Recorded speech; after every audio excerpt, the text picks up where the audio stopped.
Bienvenidos a Historias Sagradas, un espacio donde descubrimos los relatos más asombrosos de la Biblia, llenos de enseñanza, inspiración y la presencia de Dios en cada detalle. Hoy nos adentramos en la vida del rey Asa, un líder que nos recuerda la importancia de la fidelidad a Dios, incluso en los momentos más difíciles. Comencemos. Érase una vez, en la tierra de Judá, un joven rey llamado Asa, hijo de Abías, quien había heredado un reino marcado por las dificultades y el caos de la idolatría. Asa, descendiente de la línea de David, se enfrentó a una nación dividida y desgarrada por la corrupción espiritual. Los altares a dioses paganos y los rituales abominables se extendían por toda Judá, desviando al pueblo del único Dios verdadero. Pero Asa era diferente. Desde joven, su corazón se inclinaba hacia el Señor. Su padre había reinado en un tiempo de confusión, pero Asa, desde que subió al trono, anhelaba restaurar la pureza y la rectitud que su antepasado David había establecido. El reino de Judá era un lugar estratégico en el antiguo mundo.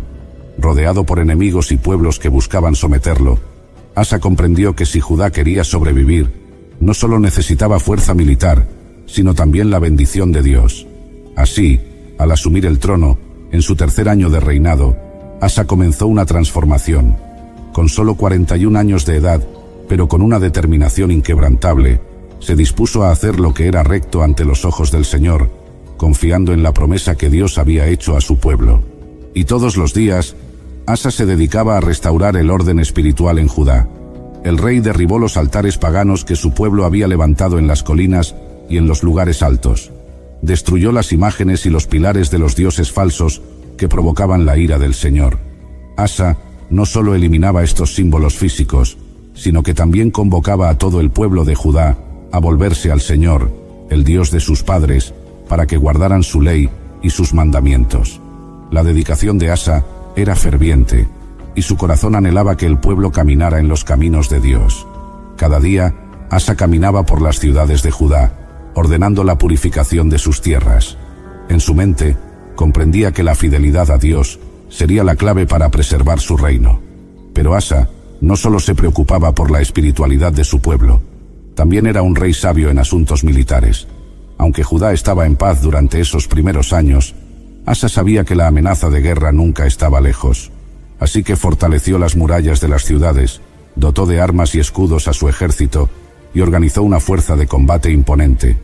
300.000 hombres de Judá, armados con grandes escudos y lanzas, y otros 280.000 hombres de Benjamín, que portaban escudos pequeños y arcos. Asa entendía que la paz de su reino estaba en manos de Dios, pero también debía estar preparado para defenderlo. Hasta que un día, la paz de Judá fue interrumpida por una amenaza imponente. Un enemigo formidable se levantó contra Asa y su pueblo. Zera, el etíope, liderando un ejército colosal de 1 millón de hombres y 300 carros de guerra. La noticia de esta enorme fuerza se extendió rápidamente, sembrando temor en los corazones de los habitantes de Judá. Nunca antes se había visto un ejército tan grande dispuesto a destruir el reino. Asa sabía que la batalla era inevitable, y aunque su ejército era fuerte y estaba bien preparado, la diferencia en números era aplastante. Zera avanzaba con su ejército como una tormenta que amenazaba con consumir todo a su paso. Las ciudades fortificadas y las defensas que Asa había levantado parecían pequeñas ante el inmenso ejército que se aproximaba. Asa comprendía que esta no sería una batalla común, sino un desafío a la misma existencia de Judá. Si no actuaba, el reino sería destruido, y el nombre del Señor deshonrado. Asa reunió a su ejército y marchó hacia el valle de Cefata, cerca de Manresa, donde tendría lugar el encuentro. El aire estaba cargado de tensión. Los soldados de Judá, aunque entrenados y equipados, miraban con preocupación el vasto mar de soldados que se desplegaban ante ellos. Asa, de pie junto a sus generales, observaba la magnitud del desafío. Pero no se dejó llevar por el miedo, sino que hizo lo que siempre había hecho en los momentos de dificultad. Confió en el Señor. En ese momento crucial, Asa se volvió hacia Dios y levantó una oración desde lo más profundo de su corazón, clamando por ayuda. Dijo: Señor, no hay diferencia para ti dar ayuda al poderoso o al que no tiene fuerzas. Ayúdanos, Señor Dios nuestro, porque en ti confiamos, y en tu nombre hemos venido contra esta multitud. Tú eres nuestro Dios. No prevalezca contra ti el hombre. Asa reconocía que, a pesar de sus esfuerzos humanos, la victoria solo sería posible si Dios estaba con ellos. La oración de Asa resonó en todo su ejército, llenando de fe y valor a sus hombres. Sabían que no luchaban solos, que el Señor de los ejércitos estaba con ellos, y eso les dio una fuerza sobrenatural para enfrentar al enemigo. Y por eso, después de elevar su ferviente oración, Asa marchó hacia la batalla con renovada confianza en el poder del Señor. Lo que ocurrió a continuación fue una intervención divina. Cuando las fuerzas de Judá se enfrentaron al vasto ejército etíope, algo extraordinario sucedió. El Señor mismo derrotó a Zera y a su colosal ejército ante Asa y su pueblo. El campo de batalla se llenó de caos para los etíopes. Aunque eran numéricamente superiores, su organización y fuerzas se desmoronaron bajo la mano de Dios. Introducing Meta Ray-Ban Display, the world's most advanced AI glasses. With a full color display built into the lens of the glasses, it's there when you need it and gone when you don't. Send and receive messages, translate or caption live conversations, collaborate with Meta AI, and more. Be one of the first to try Meta Ray-Ban Display. Visit meta.com/Meta Ray-Ban Display to book a demo and find your pair. Los soldados de Zera comenzaron a huir en desbandada, y Asa, junto con su ejército, los persiguió con determinación. Los hombres de Judá, llenos de valentía, los siguieron hasta Gerar, una ciudad cercana. En esta persecución, muchos cayeron, y el enemigo quedó completamente desbaratado. La victoria fue total. Los etíopes, que llegaron con la confianza de destruir Judá, fueron abatidos por el poder de Dios. Ningún soldado enemigo quedó con fuerzas para resistir, y su vasta multitud fue dispersada. Asa y su ejército no solo aseguraron la victoria, sino que también obtuvieron grandes despojos. Los hombres de Judá entraron en las ciudades cercanas a Gerar y saquearon abundante botín, incluyendo ganado, provisiones y riquezas. La victoria no solo aseguró la paz inmediata para Judá, sino que también reafirmó el poder y la justicia de Dios. Asa había demostrado que, aunque el enemigo fuese vasto y formidable, aquellos que confían en el Señor siempre encontrarán refugio y ayuda en su tiempo de necesidad. Gracias a la obediencia y fe del rey Asa, Judá fue librada de la destrucción, y las riquezas obtenidas de la victoria fortalecieron aún más el reino. Tras la gran victoria contra Zera y su ejército, el rey Asa regresó a Jerusalén, pero su corazón no descansaba. Aunque el enemigo había sido derrotado, Asa sabía que la verdadera batalla era más profunda, la restauración completa de la fe en Judá. Fue entonces cuando el Espíritu de Dios vino sobre un profeta llamado Azarías, hijo de Oded, quien fue enviado con un mensaje directo para Asa y todo el pueblo. Azarías se presentó ante Asa y le dijo: «El Señor está con vosotros si vosotros estáis con él, y si le buscáis, será hallado de vosotros, pero si le dejáis, él también os dejará». Estas palabras tocaron profundamente el corazón de Asa. El profeta le recordó cómo, en tiempos pasados, el pueblo de Israel había caído en idolatría y maldad, viviendo sin el verdadero Dios y sin sacerdotes que enseñaran la ley. Pero cuando en su angustia clamaron al Señor, Él respondió y los libró. Este mensaje era una confirmación de lo que Asa ya sabía. Dios había estado con ellos en la batalla, porque Asa había buscado su rostro, y la victoria era el resultado de esa fidelidad. Sin embargo, el profeta también advertía que no debían caer nuevamente en la indiferencia espiritual.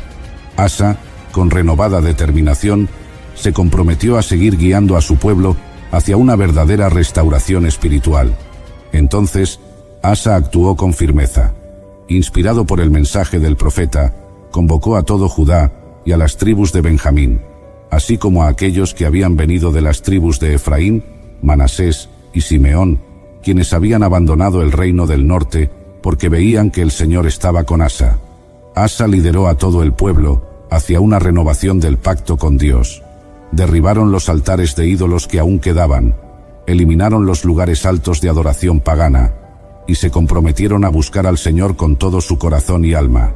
En el 15º año de su reinado, Asa organizó una gran asamblea en Jerusalén. Allí, el pueblo ofreció sacrificios al Señor con los despojos que habían obtenido de sus victorias, y renovaron solemnemente el pacto con Dios. Todo el pueblo juró buscar al Señor con todo su corazón, y cualquiera que no lo hiciera sería castigado severamente. La nación entera se alegró de este nuevo pacto, porque lo hicieron con sinceridad y con plena devoción al Señor. Uno de los actos más impactantes de Asa fue cuando, en su celo por la pureza espiritual, removió a su propia abuela, Maaca, de su posición como reina madre. Maaca había construido un ídolo abominable, y Asa no mostró favoritismos familiares. Derribó el ídolo y lo quemó en el valle de Cedrón, demostrando que ni siquiera los lazos familiares serían una excusa para tolerar la idolatría en Judá. Aunque Asa había liderado a Judá con fidelidad y rectitud, los últimos años de su reinado marcaron un giro inesperado. Tras décadas de paz y prosperidad, una nueva amenaza se levantó contra Judá, pero esta vez no provenía de tierras lejanas, sino del propio reino del norte, Israel. Baasa, rey de Israel, comenzó a fortificar la ciudad de Ramá, una ciudad cercana a Judá, con el propósito de bloquear el comercio y el acceso entre los dos reinos. Esta maniobra puso en peligro la estabilidad económica y la seguridad de Judá. Frente a esta situación, Asa no recurrió al Señor como lo había hecho en el pasado. En lugar de buscar la ayuda divina, el rey decidió formar una alianza con Ben-Hadad, rey de Siria. Asa tomó los tesoros del templo del Señor y de su propio palacio, y los envió como tributo a Ben-Hadad para convencerlo de romper su alianza con Israel y atacar sus ciudades. La estrategia funcionó. Ben-Hadad atacó a Israel y Baasa se vio obligado a abandonar su proyecto en Ramá. Aunque parecía que la táctica de Asa había tenido éxito a corto plazo, este alejamiento de la confianza en Dios no pasó desapercibido. El profeta Hanani se presentó ante Asa y lo confrontó directamente por no haber confiado en el Señor. Le dijo: «Por cuanto te apoyaste en el rey de Siria y no te apoyaste en el Señor tu Dios, por eso el ejército del rey de Siria ha escapado de tus manos». Hanani recordó a Asa cómo Dios había derrotado a ejércitos mucho mayores en el pasado, como el de los etíopes, porque Asa había confiado en él. Pero ahora, al poner su fe en el poder humano y no en el divino, Asa había fallado. Estas palabras encendieron la ira de Asa. En lugar de arrepentirse, el rey reaccionó con dureza, encarcelando al profeta Hanani por su reprensión. Este fue un momento de oscuridad en el corazón de Asa, quien se había vuelto orgulloso y cerrado al consejo divino. Además, en su frustración, Asa también oprimió a parte del pueblo, demostrando que su corazón ya no estaba completamente alineado con la justicia y misericordia que había mostrado en sus primeros años. A los pocos años, Asa sufrió una grave enfermedad en los pies. Aunque el dolor era intenso, Asa persistió en su resistencia a buscar al Señor. A pesar de su sufrimiento, no recurrió a Dios, sino que confió únicamente en los médicos para tratar su enfermedad. Finalmente, en el año 41 de su reinado, Asa murió, habiendo reinado por más de 4 décadas. A pesar de sus errores en los últimos años de vida, el pueblo de Judá no olvidó los grandes actos de Asa, ni el tiempo de paz y prosperidad que trajo al reino.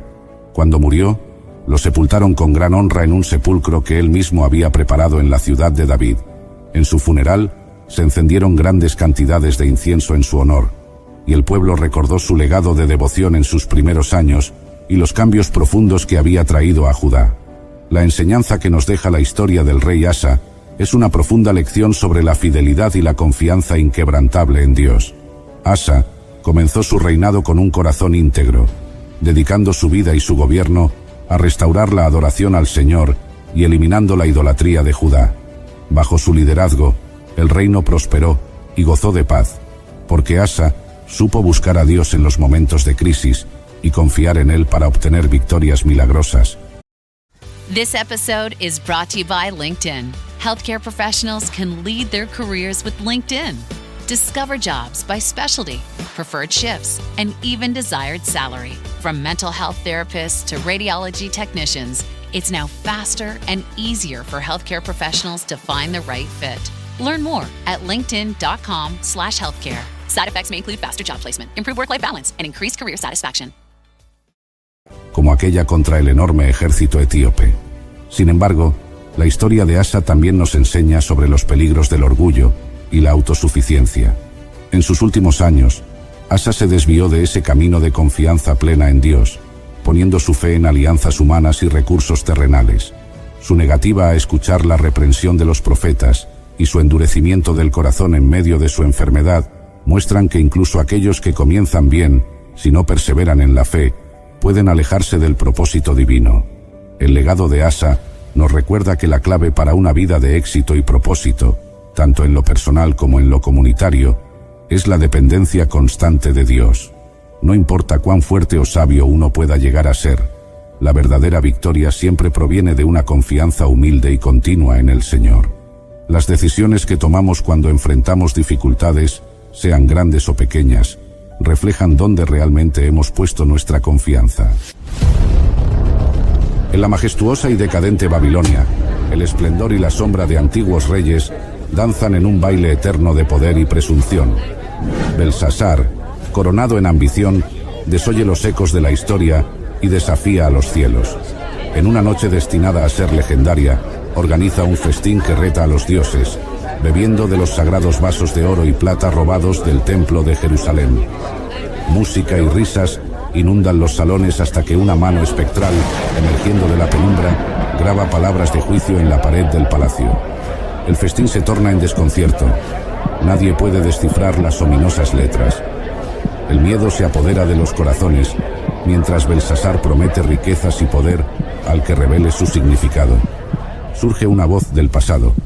La reina recuerda a Daniel, el hombre de profunda sabiduría que una vez descifró los misterios de Nabucodonosor. Con la entrada de Daniel, el destino se cierne sobre el banquete con una verdad implacable. Has sido pesado en la balanza y hallado falto, declara Daniel, exponiendo la arrogancia y la blasfemia del rey. La sentencia divina es clara. El imperio será dividido y el fin de Babilonia está sellado. Esa misma noche, el astuto Ciro el Grande toma la ciudad, cumpliendo la profecía escrita. Esta es la crónica de una noche fatídica en la que un rey desafió a los cielos y encontró su destino escrito en la pared. La historia de Babilonia, su gloria y su caída, un eco eterno de la soberanía divina y el poder de la verdad. Pero déjenme contarles todo desde el principio. Esta es la historia de la escritura en la pared, Tekel, pesados en la balanza de Dios.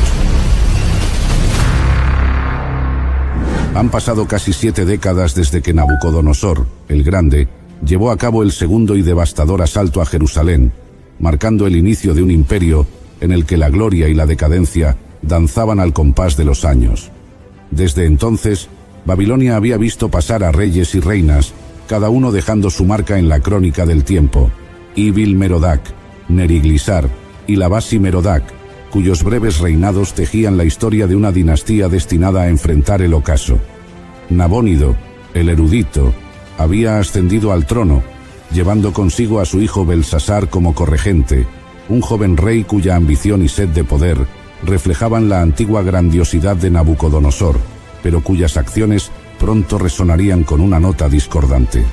Mientras Nabónido se aventuraba en desafiantes expediciones para restablecer las rutas de comercio amenazadas por el creciente poder de Ciro el persa, Belsasar quedaba como el custodio del trono en la opulenta Babilonia. Fue en este crisol de poder y decadencia donde Belsasar, desafiando las lecciones del pasado y los presagios del futuro, organizó un festín que sería eternizado en los anales del destino. 1000 de sus nobles fueron convocados a los esplendentes salones del palacio, donde el recuerdo de Nabucodonosor se diluía en el eco de las risas y el chocar de los vasos. En una osada muestra de desprecio por las sagradas tradiciones y el dios de sus cautivos, Belsasar ordenó que se trajeran los vasos de oro y plata que Nabucodonosor había tomado del templo de Jerusalén. Con cada sorbo de vino en esos sagrados recipientes, no solo profanaba un recuerdo divino, sino que también retaba las fuerzas más allá de su comprensión. El aire se llenó con el sonido de música pagana y el tintineo de los vasos sagrados, mientras los asistentes alababan a sus dioses inertes, hechos de metales y piedras sin vida. Pero lo que Belsasar no sabía era que esta noche de desenfreno y blasfemia marcaría el crepúsculo de su reinado y el fin de la era dorada de Babilonia.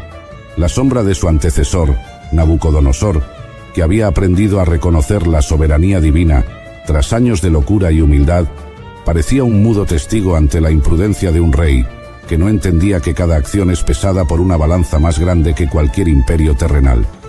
Así, mientras Belsasar se deleitaba en su propia magnificencia, las ruedas del destino giraban inexorablemente hacia un final que estaba escrito no en piedra o pergamino, sino en el corazón mismo de un imperio que había olvidado escuchar las lecciones de su más grande rey. Mientras las risas resonaban y el vino fluía libremente, un silencio súbito cortó el aire festivo del banquete. Desde la penumbra, una mano misteriosa emergió, espectral y precisa, comenzando a escribir sobre la blanca pared del palacio, iluminada por el resplandor de las lámparas. Las letras desconocidas brillaban con un fulgor sobrenatural, trazando palabras que ningún ojo en la sala podía descifrar. El festín se convirtió en una escena de desconcierto y temor mudo. Belsasar, cuya faz había palidecido como la luna, temblaba visiblemente. Su voz, antes llena de autoridad y jactancia, ahora apenas era un murmullo tembloroso mientras ordenaba que trajeran a los sabios y adivinos de Babilonia. Quien lea esta escritura y me revele su significado será vestido de púrpura, llevará un collar de oro y será reconocido como el tercer gobernante del reino, exclamó, su voz resonando con una mezcla de desesperación y la esperanza de que alguno de sus consejeros pudiera disipar el ominoso presagio. Uno tras otro, los sabios y adivinos intentaron descifrar las enigmáticas palabras. Sin embargo, todo esfuerzo fue en vano. Ni el más erudito entre ellos pudo interpretar las letras que parecían burlarse de su impotencia. La ansiedad crecía, y con cada fracaso, la atmósfera en el salón se tornaba más pesada. Un presagio de juicio que ninguno podía entender, pero todos sentían. Fue entonces cuando la reina, recordando los días pasados, entró con paso firme al salón. Había escuchado el tumulto, y al ver el miedo en el rostro de Belsasar y la confusión de sus sabios, habló con una autoridad que contrastaba con el pánico general. «Oh rey, vive para siempre. No temas, pues en tu reino hay un hombre en quien reside el espíritu de los santos dioses. En los días de tu padre se le encontró tener luz, entendimiento y sabiduría, como la sabiduría de los dioses. Tu padre, el rey Nabucodonosor, lo nombró jefe de los magos, encantadores, caldeos y adivinos. Este hombre es Daniel, a quien el rey puso por nombre Beltsasar. Que Daniel sea llamado, y él declarará la interpretación». Con un gesto del rey, Daniel fue prontamente traído ante la corte. Los ojos de todos se posaron sobre este hombre, quien había interpretado sueños y resuelto enigmas bajo el reinado del temible Nabucodonosor.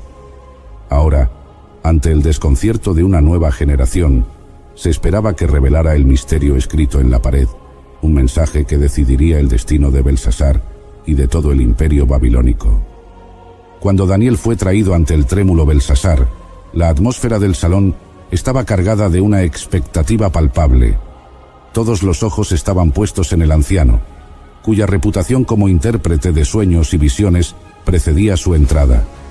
Belsasar, intentando mantener la compostura de un rey, se dirigió a él con una voz que pretendía ser firme. «¿Eres tú, Daniel, uno de los cautivos traídos de Judá por mi padre, el rey Nabucodonosor? He oído que el espíritu de los dioses está en ti, y que luz y entendimiento y sabiduría excelentes se hallan en ti». Luego, el rey relató el fracaso de sus sabios para leer la escritura en la pared, y le ofreció a Daniel riquezas y honores si conseguía interpretar las palabras. «Si puedes leer esta escritura y darme a conocer su interpretación, serás vestido de púrpura, llevarás un collar de oro alrededor de tu cuello y serás el tercer gobernante en el reino», declaró Belsasar, con la esperanza de que este hombre pudiera disipar el misterio y el temor que lo asfixiaba. Sin embargo, Daniel, imperturbable ante las promesas de riqueza y poder, respondió con una voz que llevaba el peso de la sabiduría y la autoridad divina. «Puedes quedarte con tus regalos y dar tus recompensas a otro. Sin embargo, leeré la escritura al rey y le haré conocer la interpretación». Antes de revelar el significado de las palabras misteriosas, Daniel tomó un momento para recordarle a Belsasar las lecciones del pasado. Oh rey, el Altísimo Dios dio a Nabucodonosor, tu padre, reino, grandeza, gloria y majestad. Y debido a la grandeza que le dio, todos los pueblos, naciones y lenguas temblaban y temían delante de él. Pero cuando su corazón se enalteció y su espíritu se endureció hasta actuar con presunción, fue depuesto de su trono real y le quitaron su gloria. Continuó explicando cómo Nabucodonosor fue humillado, viviendo entre las bestias, hasta que reconoció que el Altísimo gobierna en el reino de los hombres. Daniel entonces miró fijamente a Belsasar, sus palabras resonando con severidad y advertencia. Pero tú, su hijo, Belsasar, no has humillado tu corazón, aunque sabías todo esto. El anciano profeta entonces preparó a todos los presentes para la grave interpretación que estaba por revelar. Una interpretación que expondría el juicio divino sobre la arrogancia y la blasfemia de Belsasar, y que sellaría el destino del reino babilónico. A medida que las palabras de Daniel llenaban el aire, un silencio tenso descendió sobre la sala, todos presintiendo que lo que vendría podría cambiar sus vidas para siempre. Con la corte sumida en un silencio expectante, Daniel prosiguió con su condena, su voz reverberando en los confines del salón real. Haste exaltado contra el Señor del cielo, y han traído los vasos de su casa delante de ti, y tú y tus nobles, tus esposas y tus concubinas, habéis bebido vino en ellos, y has alabado a los dioses de plata y oro, de bronce, hierro, madera y piedra, que no ven, ni oyen, ni entienden. Pero al Dios en cuya mano está tu vida y todos tus caminos, no has glorificado. Entonces, señalando hacia la escritura en la pared, Daniel declaró el significado de las palabras que habían aparecido misteriosamente. Esta es la escritura que fue trazada: Mene, Mene, Tekel, Uparsin. Esto es lo que significan las palabras. Mene, Dios ha contado los días de tu reino y ha decidido ponerle fin. Tekel, has sido pesado en la balanza y hallado falto. Peres, tu reino ha sido dividido y dado a los medos y persas. El rostro de Belsasar palideció aún más, y un murmullo de temor y asombro recorrió la sala, mientras cada noble y consejero procesaba el ominoso veredicto divino. Sin embargo, fiel a su palabra, y tal vez esperando aún cambiar el curso de los acontecimientos, Belsasar ordenó que se vistiera a Daniel con ropas de púrpura, se le colgara un collar de oro alrededor del cuello y se proclamara que sería el tercer gobernante del reino. Pero las ruedas del destino ya estaban en movimiento, y los decretos del cielo, una vez escritos, no podían ser alterados por manos mortales. Esa misma noche, mientras los ecos de la profecía aún resonaban por los muros del palacio, las fuerzas de Ciro el Grande, rey de Persia, completaron su ingenioso asedio a la inexpugnable Babilonia. Desviando el río Éufrates que fluía a través de la ciudad, los soldados persas entraron sin ser detectados por las puertas de agua disminuidas. Belsasar fue asesinado, marcando el abrupto final de su reinado y el comienzo de una nueva era bajo el dominio persa. Así se cumplió la palabra entregada por Daniel, no solo en la caída de un rey, sino en el cambio de imperios. La grandeza de Babilonia, que una vez se erigió desafiante ante el mundo, se desvaneció como una sombra al amanecer, recordando a todos que el verdadero poder reside no en los ídolos de oro o plata, sino en el juicio y la misericordia del Dios Altísimo. La historia de Belsasar nos invita a reflexionar sobre un término crucial: Tekel, que significa has sido pesado en la balanza y hallado falto. Para entender la verdadera profundidad de esta evaluación, es esencial considerar una comparación, y en este relato, Belsasar es contrastado con Nabucodonosor. Ambos compartieron posiciones de inmenso poder como reyes de Babilonia, y exhibieron rasgos de arrogancia, pero sus destinos divergieron de manera significativa debido a sus elecciones y reconocimientos finales. En el tapiz de estas historias que componen la Biblia, encontramos no solo actos de fe y devoción, sino también momentos de profunda falla humana. Tal es el caso del rey David, quien, a pesar de ser un hombre conforme al corazón de Dios, se desvió gravemente en un episodio que mancha su legado. Este relato nos invita a reflexionar sobre la justicia y las decisiones morales, poniendo en la balanza de Tekel a David y a Urías, el hitita, su leal soldado. David, desde su palacio en Jerusalén, una tarde vio a Betsabé, la esposa de Urías, bañándose. La belleza de Betsabé cautivó de tal manera a David que, olvidando la ley y la moral, la mandó traer a su palacio y yació con ella. Este acto de pasión no solo violó la santidad del matrimonio, sino que también deshonró la lealtad y la confianza. Cuando Betsabé reveló que estaba embarazada, David tramó un plan para ocultar su pecado. Urías, en ese momento, estaba en el campo de batalla luchando por su rey y su país. David intentó encubrir su transgresión haciendo que Urías regresara y pasara tiempo con Betsabé, esperando que se creyera que el niño era de Urías. Sin embargo, Urías, mostrando una integridad que contrastaba agudamente con la conducta de David, se negó a visitar su casa mientras sus compañeros estaban en guerra, no permitiéndose el confort mientras otros sufrían. Ante el fracaso de su primer intento de encubrimiento, David tomó una decisión aún más nefasta. Envió a Urías de vuelta al frente con una carta para el comandante Joab, en la que instruía colocar a Urías en la parte más peligrosa de la batalla y retirarse de él, asegurando su muerte. Urías, sin saberlo, llevó consigo su propia sentencia de muerte, escrita por la mano de aquel a quien le servía fielmente.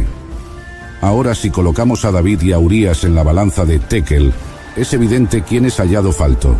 Urías, aunque un personaje secundario en la narrativa bíblica, se eleva en honor y fidelidad, cumpliendo su deber sin mancha ni reproche. David, por el contrario, a pesar de sus logros y su relación con Dios, falló gravemente, manipulando y finalmente sacrificando una vida inocente para proteger su propia reputación y deseos. Este episodio nos muestra que incluso los más grandes y bendecidos pueden ser hallados falto, si sus acciones desvían de la justicia y la verdad. David fue eventualmente confrontado por el profeta Natán, y se arrepintió profundamente, sufriendo consecuencias personales y familiares por su pecado. A través de esta historia, la balanza de Tekel no solo pesa los actos, sino también el arrepentimiento y la redención, ofreciéndonos una poderosa lección sobre la gracia, la justicia y la posibilidad de restauración, incluso después de las faltas más graves. En el libro de Números, capítulo 12, encontramos una intensa historia que enfrenta a Moisés y a su hermana María, en un conflicto que revela mucho sobre la justicia, el juicio y la misericordia divina. Este relato nos ofrece otra oportunidad para aplicar la balanza de Tekel a dos personajes bíblicos, mostrando cómo Dios no solo evalúa acciones aisladas, sino el carácter y las intenciones detrás de estas acciones. Moisés, el líder elegido por Dios para guiar a Israel hacia la tierra prometida, en un momento dado se casó con una mujer cusita, una acción que parece contradecir directrices previas, dadas por él mismo sobre no casarse con extranjeros. Este acto sorpresivo y aparentemente contradictorio provocó una fuerte reacción en su hermana María, quien junto con Aarón comenzó a hablar contra Moisés. La Biblia especifica que la crítica estaba centrada en esta esposa cusita, pero también indica un trasfondo de descontento y quizás celos, pues María y Aarón cuestionan: ¿acaso solo a través de Moisés ha hablado el Señor? ¿No ha hablado también a través de nosotros? Esta crítica y juicio contra Moisés no pasaron desapercibidos ante los ojos de Dios. La respuesta divina fue inmediata y severa, especialmente hacia María. Dios los llamó repentinamente a los tres al tabernáculo y dejó claro su apoyo inquebrantable a Moisés, destacando su singularidad como el siervo a través del cual él hablaba cara a cara, de manera directa y no en enigmas. La lección fue contundente. María fue afligida con lepra como castigo por su acto de juicio y murmuración, y aunque fue curada después de 7 días por la intercesión de Moisés, el mensaje fue claro. Subiendo a Moisés y María a la balanza de Tekel, encontramos diferentes faltas y virtudes. María, aunque profetisa y anteriormente instrumental en la protección de Moisés durante su infancia, fue hallada falta en este incidente por su juicio y crítica hacia la autoridad divinamente establecida de Moisés. Su error no fue solo juzgar a Moisés, sino subestimar la profundidad de la relación y comunicación que Moisés tenía con Dios. Moisés, por su parte, aunque aparentemente en contradicción con directrices previas, mostró una faceta de liderazgo que incluía decisiones difíciles y personales que a veces pueden parecer incomprensibles para otros, pero que estaban en línea con la misión que Dios le había encomendado. Su respuesta humilde y mediadora al castigo de su hermana también refleja su grandeza de carácter. Esta historia nos enseña sobre los peligros del juicio precipitado y cómo las apariencias externas pueden ser engañosas. Además, resalta que Dios pesa no solo nuestras acciones, sino también nuestros corazones y motivaciones. La misericordia de Moisés hacia María, a pesar de su crítica hacia él, y la decisión de Dios de restaurar a María después de su castigo, también nos recuerdan que la redención y la corrección son posibles, enfatizando la importancia de la humildad y el perdón en nuestras interacciones. En el rico panorama de historias que la Biblia nos ofrece, vemos una constante invitación a reflexionar sobre nuestras propias acciones y el juicio que ejercemos sobre los demás. Las narrativas de Belsasar, David, Moisés y María nos enseñan lecciones valiosas sobre cómo nuestras decisiones son pesadas en la balanza divina de Tekel. Pero es importante recordar la enseñanza de Jesucristo que nos exhorta: no juzguéis, para que no seáis juzgados. Este consejo nos advierte sobre el peligro de subirnos a la balanza Tekel juzgando a otros, pues al hacerlo nos exponemos al mismo juicio. Por tanto, la mejor manera de evitar el juicio de Dios es absteniéndonos de juzgar a los demás. Si optamos por esta senda, evitamos las consecuencias que podrían seguir si somos hallados faltos en la balanza divina. En lugar de juzgar, seamos portadores de gracia, comprensión y amor, cualidades que enaltecen el espíritu y fortalecen nuestras comunidades. Si esta reflexión te ha impactado y deseas explorar más historias bíblicas y sus enseñanzas, te invito a suscribirte a este canal. Comparte esta historia con amigos y familiares para que también puedan beneficiarse de estas valiosas lecciones. Y no olvides dejar en los comentarios qué otras historias de la Biblia te gustaría que exploráramos juntos. Tu participación es crucial para seguir compartiendo mensajes de esperanza y sabiduría. Gracias por acompañarnos en este viaje de descubrimiento y reflexión. Hasta la próxima. Bendiciones.